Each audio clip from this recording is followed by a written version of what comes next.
Bonjour, aujourd'hui nous sommes le 24 décembre 2014, nous sommes mercredi. Donc c'est bien ce soir que symboliquement on sera donc célébrer plutôt, la naissance du Christ. Alors je trouve ça un petit peu difficile quand même dans ce contexte où on est un peu stressé par le temps, stressé par les histoires de cadeaux, les obligations de cette nature, etc. Moi j'avoue, je ne suis pas en position de réellement me mettre en situation de, entre guillemets, méditation sur le moment. Je pense que je le ferai plus tard, vraiment pour la fin de l'année. En tous les cas, donc je continue cette lecture que je reprends pour la deuxième fois, en commençant par le Nouveau Testament, donc le livre de Matthieu, et avec ici aujourd'hui le chapitre 17, 18, 19 et 20, si tout va bien. Alors, Matthieu chapitre 17.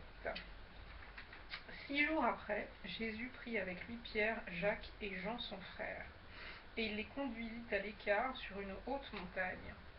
Il fut transfiguré devant eux, son visage resplendit comme le soleil, et ses vêtements devinrent blancs comme la lumière. Et voici Moïse et Élie leur apparurent, s'entretenant avec lui.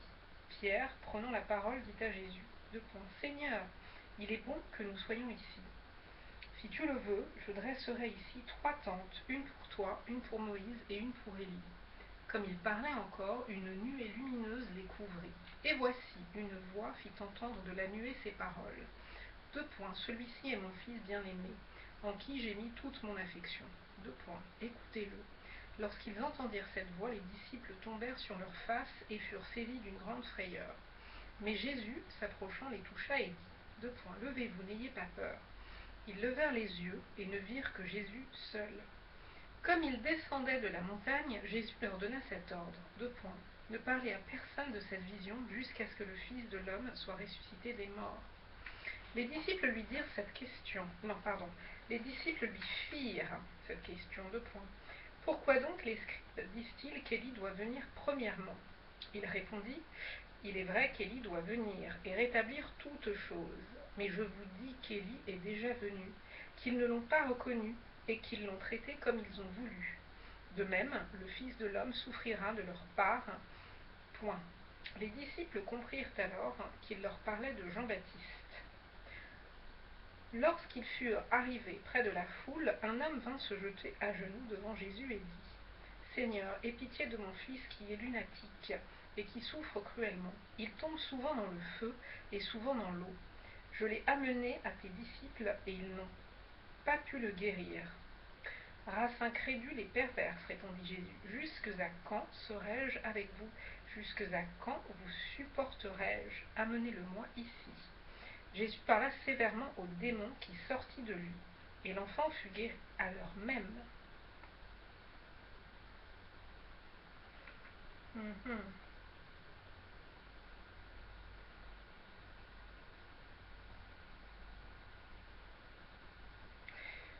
Ok.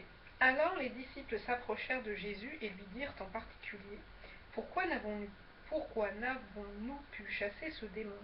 C'est à cause de votre incrédulité, leur dit Jésus. Je vous le dis en vérité, si vous aviez de la foi comme un grain de sénévé, vous diriez à cette montagne, transporte-toi d'ici, là. Et elle se transporterait. Rien ne vous serait impossible. Mais cette sorte de démon ne sort que par la prière et par le jeûne. Pendant qu'ils parcouraient la Galilée, Jésus leur dit, Le Fils de l'homme doit être livré entre les mains des hommes. Ils le feront mourir et le 3e jour il ressuscitera. Ils furent profondément attristés.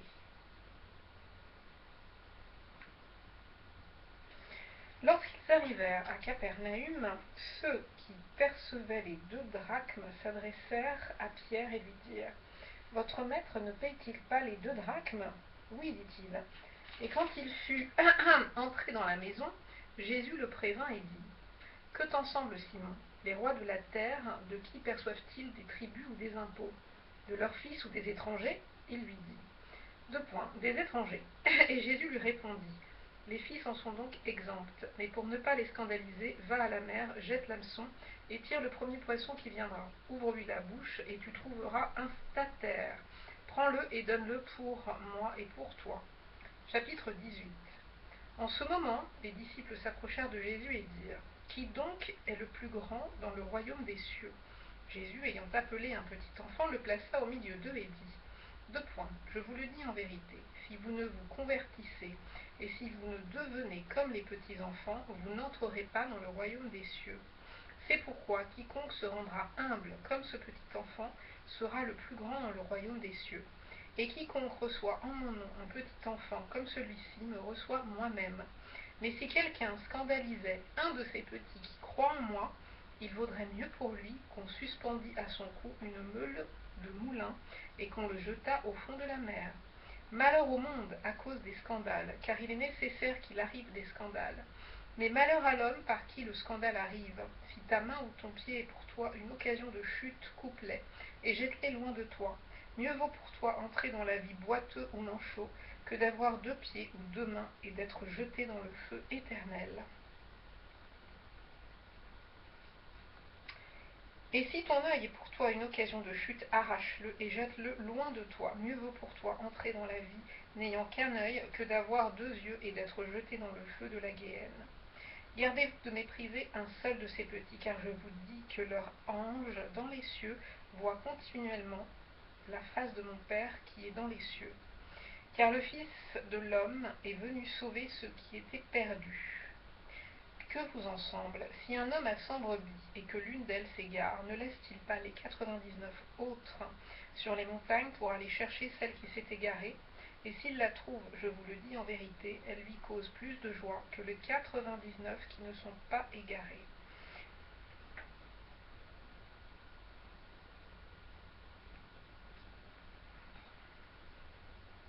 De même, ce n'est pas la volonté de votre Père qui est dans les cieux qu'il se perde.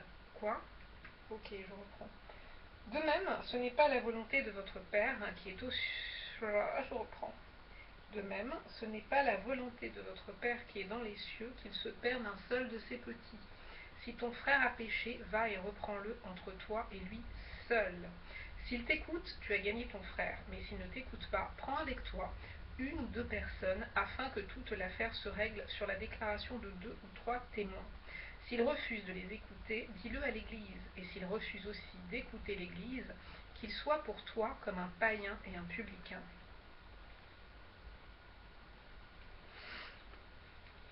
Je vous le dis en vérité, tout ce que vous lierez sur la terre sera lié dans le ciel, et tout ce que vous délierez sur la terre sera délié dans le ciel.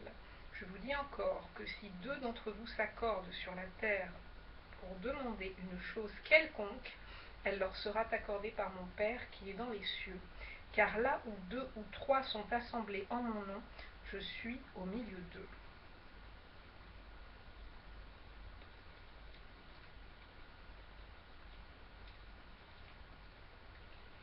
Alors, Pierre s'approcha et dit, Seigneur, combien de fois pardonnerai-je à mon frère lorsqu'il péchera contre moi? Sera-ce jusqu'à 7 fois?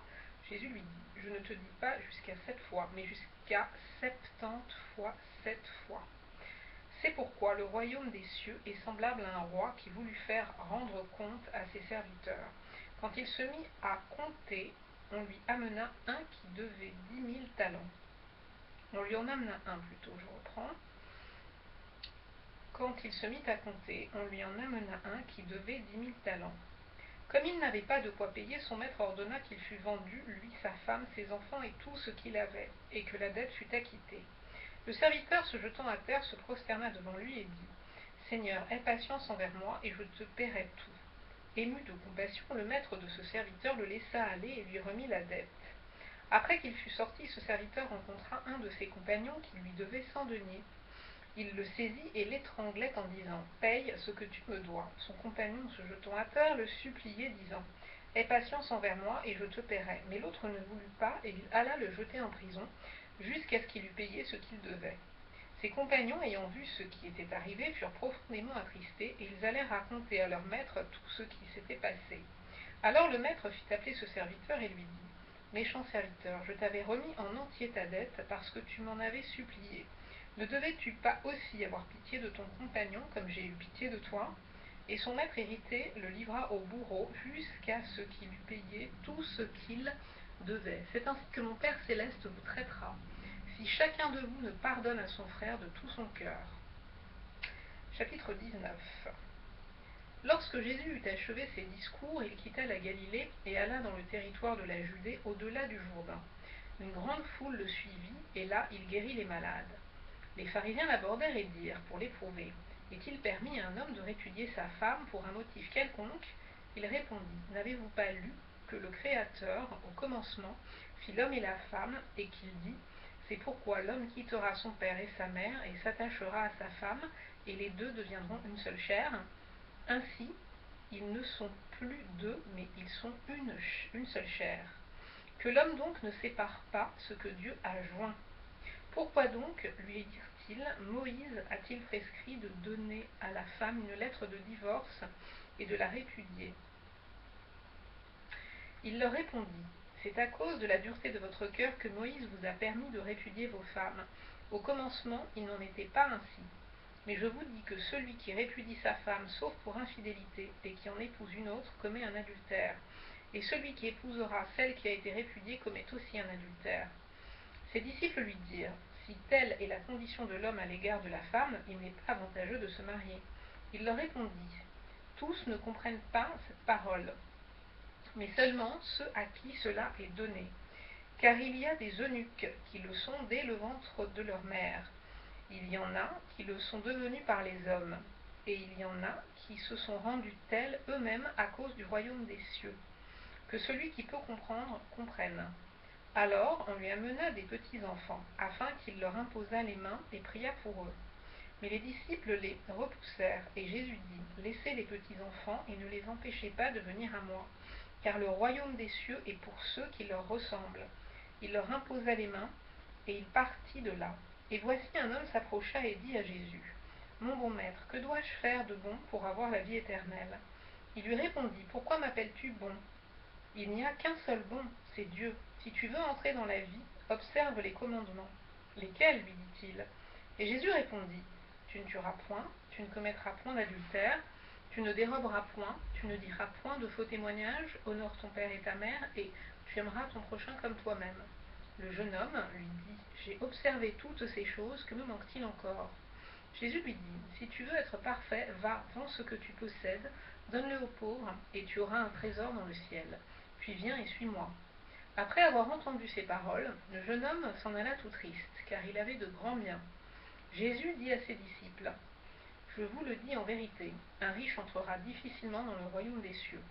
Je vous le dis encore, il est plus facile à un chameau de passer par le trou d'une aiguille qu'à un riche d'entrer dans le royaume de Dieu. » Les disciples, ayant entendu cela, furent très étonnés et dirent, « Qui peut donc être sauvé ?» Jésus les regarda et leur dit, « Aux hommes, cela est impossible, mais à Dieu tout est possible. » Pierre, prenant alors la parole, lui dit, « Voici, nous avons tous quitté, et nous t'avons suivi. Non, voici, nous avons tout quitté, et nous t'avons suivi. Qu'en sera-t-il pour nous ?»